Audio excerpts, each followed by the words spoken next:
everybody, and especially to our beloved instructor, Sir Alan Kawit. Sir, good day to you, sir. Let me introduce myself. I am Ash Lungakit, and I will be the one who discuss the polygraph and polygraphy. So, what is polygraph? Polygraph is an often and correctly referred to as a lie detector test. Is a junk science device or procedure that measure and record several physiological indicators such as blood pressure, pulse, respiration, and skin conductivity while a person is asked and answer a series of questions. So the question there is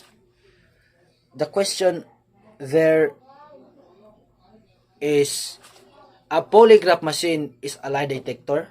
So ang polygraph machine ba ay lie detector? So the answer to that is a polygraph machine cannot detect lie and cannot detect the truth. Ang polygraph daw ay hindi ito makakadetect kung tayo ay nagsisinungaling. Kung tayo ay hindi nagsasabi ng totoo. You know why? Because it is an instrument that can record our physiological changes into our body. Polygraph daw ay ito ang nagre-record kung mayroon bang pagbabago sa ating katawan. Like for example, the way we breathe, sa ating paghinga, ang pagtibok ng pulso, at kung tayo ay nagpapawis. So, those physiological changes, it will record into the polygraph. So, that are the physiological changes that can detect into our polygraph machine. So, ang polygraph, hindi talaga siya nakadetect kung tayo ba ay nagsinungaling, kung tayo ba ay nagsabi ng totoo, kundi ito yung nagre-record sa ating physiological changes, kaya nalalaman kung bakit tayo nagsisinungaling. So, that is my short explanation about polygraph. There have been several personalities in the development of deception, detection, and the polygraph, including Angelo Mosso. An Italian physiologist, Angelo Mosso, used an instrument called a plethysmograph to detect the change in blood pressure in response to certain stimuli. Sir James Mackenzie, or MD, constructed the first polygraph in 1892, an instrument that could be used during medical examinations with the ability to simultaneously record undiluted traces of vascular pulse, radial, venous, and arterial, by way of a stylus on a rotary drum of smoke paper, measure physiological responses. Next is Cesar Lombroso, the first use of a scientific instrument to measure physiological responses was in 1895 when the doctor, psychiatrist, and Italian criminologist Cesar Lombroso molded an existing instrument called as hydroscopograph or hydrospigmograph and used it to measure physiological changes in the blood pressure and pulse of a suspect questioned by the police. Dr. William Moulton Marston, or Dr. Marston, an American lawyer and psychologist, is credited with the invention of primitive form of lie detector when he developed in 1915 of the systolic blood pressure test, which could become subsequently a component of a modern polygraph. This technique of Dr. Marston used a standard blood pressure of cuff and stethoscope to take intermittent readings for the systolic blood pressure of a subject during examination in order to detect deception.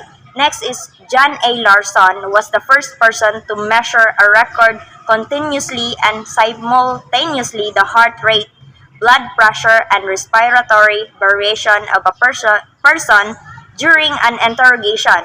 His polygraph was used extensively and very successfully in criminal investigation.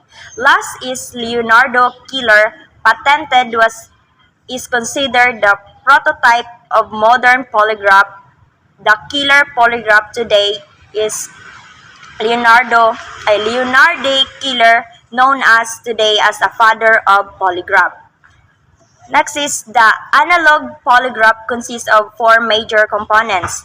The pneumograph, which measures respiratory activity, the galvanograph, which measures skin conductivity, and the cardiograph, which measures cardiovascular activity, and the polygraph chart, which records the physiological responses. Chart or polygram could refer to a type of graph used to analyze data obtained during a polygraph examination, also known as a lie detector test. However, it's important to note that polygraph examination typically involve charts or graphs representing physiological responses, such as changes in heart rate, blood pressure, respiration, and skin conductivity rather than geometric polygons. During a polygraph test, the examiner records these physiological responses while asking a series of questions. Data is then plotted on a chart or graph, often in real time, to analyze patterns that may indicate deception. These charts may not resemble traditional geometric polygons, but they serve a similar purpose to visual representing data for interpretation. If you're interested in specific types of charts or graphs used in polygraph examination, they include tracing or physiological parameters over time, such as cardio, pneumo, and galvanic responses. These charts are interpreted by the examiner to assess the subject's truthfulness. Other parts of the analog polygraph machine. First, pneumograph. This component measures changes in respiration, usually through a pair of rubber tubes that are placed around the subject's chest and abdomen. As the subject breathes, the pressure changes in the tubes are recorded. Second, cardiograph. The cardiograph measures cardiovascular activity, particularly changes in heart rate and blood pressure. Typically, two sensors are attached to the subject's fingers or chest to monitor these physiological responses. Third, the galvanograph, galvanic skin response or GSR. The galvanograph measures changes in skin conductivity, which can indicate changes in emotional arousal or stress levels. Electrodes are typically placed on the subject's fingerprints or palm to measure these responses. Third, the chart recorder. This component records the physiological responses detected by the pneumograph, cardiograph, and the galvanograph onto paper charts or graphs. The chart recorder produces a visual representation of data, allowing the examiner to analyze patterns and responses. Fourth, the control and monitoring devices. These include switches, knobs, and meters used by the examiner to control the testing process and monitor the subject's physiological responses during questioning. Fifth, recording medium. This could be a paper, charts, or digital recording devices depending on the specific model of the polygraph machine. Last, the recording medium. This could be a paper, charts, or digital recording devices depending on the specific model of the polygraph machine. These components work together to measure and record physiological responses during a polygraph examination, providing data that is then interpreted by the examiner to assess the subject's truthfulness. Analog polygraph machines work by continuously monitoring and recording changes in the subject's physiological responses while they are being questioned. These responses are then analyzed by the examiner to assess the subject's truthfulness. The importance of these machines lies in their role in detecting deception and providing valuable information in investigative and security contexts.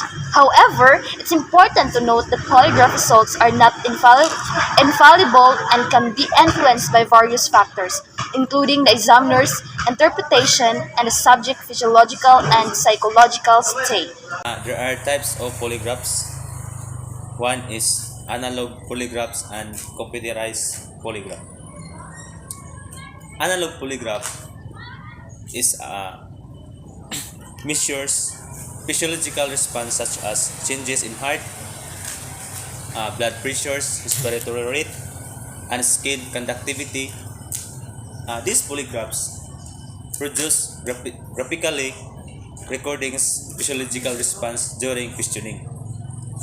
Another polygraphs is computerized polygraphs. This is a modern version of polygraphs that use computer to analyze physiological response. They often involve sensors attached to the individual being tested.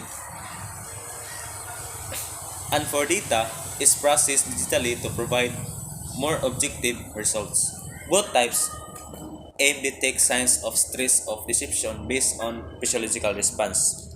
But computerized polygraphs are generally considered more accurate and reliable due to advancement in technology and data analysis techniques.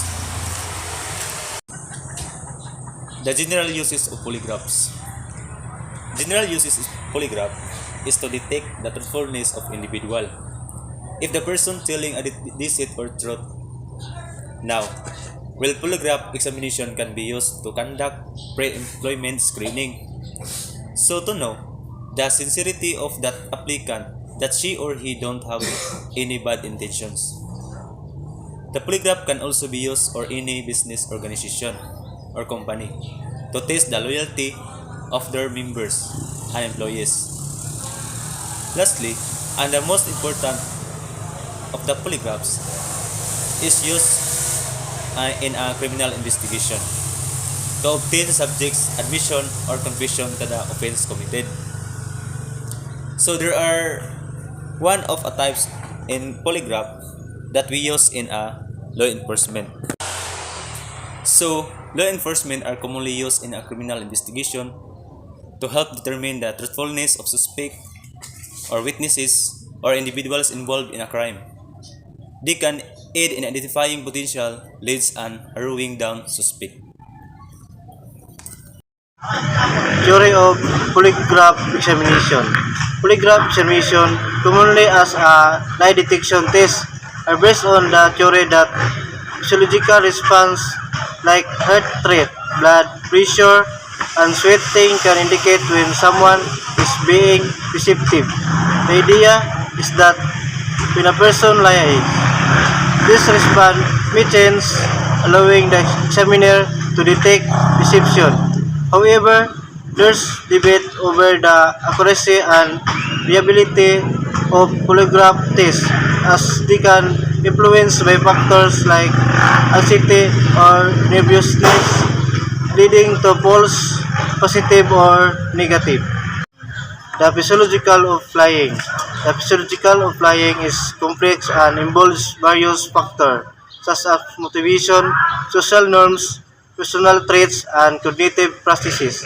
People lie for many reasons, including to avoid punishment, protect themselves or another, gain advantage, or maintain social relationship.